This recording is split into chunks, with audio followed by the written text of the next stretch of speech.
E seguimos com o nosso programa. Vamos agora conversar com Marcos Saldanha, da Rádio Timbira, Maranhão. Olá, olá. Que legal conversar com vocês aí, que bom, né? Vocês aí no estúdio, recebam todos, Jura, o nosso convidado Anderson, nossa bancada virtual. Um abraço hoje mais do que caloroso. Ô Anderson, você fala muito da necessidade de compreender os caminhos do cérebro, seus mistérios, suas pausas e seus silêncios cognitivos. Eu transcrevi exatamente aqui essas questões porque pra gente parece muito complexo isso. Eu acho que vale a pena a gente esclarecer que caminhos são esses, que mistérios, que pausas e que silêncios cognitivos são esses que a gente precisa compreender melhor e, ao compreendê-lo, de repente, superar aí esse problema da insônia. Que maravilha, Marcos Saldanha fez gostei da poética, fez toda uma poesia, maravilha, que sucesso. O que é que a gente tem, Marcos? A gente vai entender que, assim como eu costumo dizer, né, sou bem assim, até repetitivo nisso, assim, existe o transplante cardíaco, transplante de fígado, né, transplante renal, mas ainda não se tem até então transplante de cérebro. Então, o que é que a gente entende com isso? Que ele é um órgão vital, que ele comanda todos os outros órgãos e que ele é a matriz, né, a central.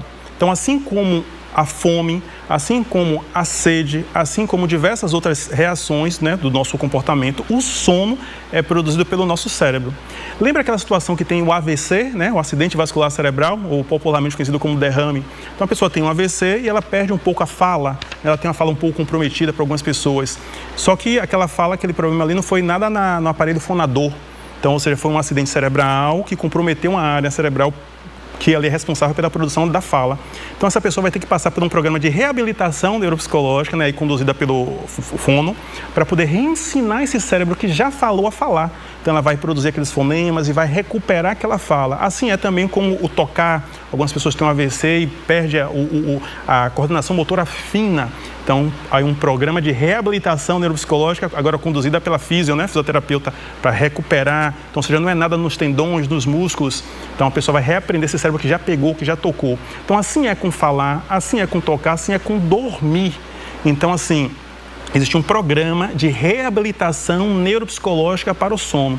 A neuropsicologia é uma área, assim, digamos que um pouco recente, em termos de ciência, lato sensu é recente, né? Mas já tem vasta pesquisa nisso, que vai estudar o cérebro, como ele funciona, né? Ou seja, quais são as funções dele. E dentro desse cenário, a gente como neuropsicólogo, a gente não faz processo terapêutico, psicoterapêutico, a gente vai olhar o que é que esse cérebro sabia, né? E ele deixou de saber, e a gente vai reabilitar, ou seja, reabilitar, devolver a habilidade perdida total ou parcialmente. Seja, aí tem a neuropsicologia dos transtornos alimentares, a neuropsicologia da dependência química de outras substâncias e dentro da neuropsicologia tem a neuropsicologia do sono. Então esse cérebro que já dormiu, uma criança, um bebezinho, o que o bebê mais faz é dormir.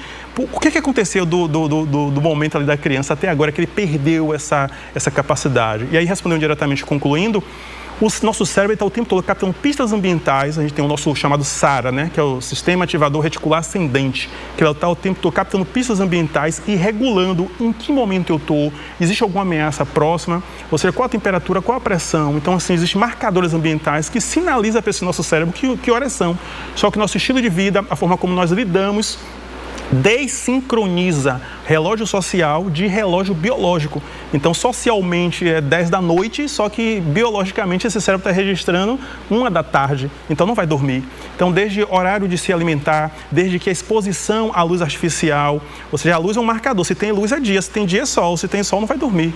Se a pessoa está se alimentando dentro do nosso intestino, a gente tem um sistema nervoso próprio, que é o sistema nervoso entérico. Se tem alimento, está caçando, é dia. Se está dia, não vai dormir. Então, ou seja, são o que eu chamei de condutas autolesivas. Eu já mapeei mais de 50, 60, 70, 80 tipos de condutas autolesivas que a pessoa vai se lesionando do momento que ela acorda, no momento que ela tenta dormir e o sono não vem. Então, aquela ideia, a pessoa está se autolesionando sem saber.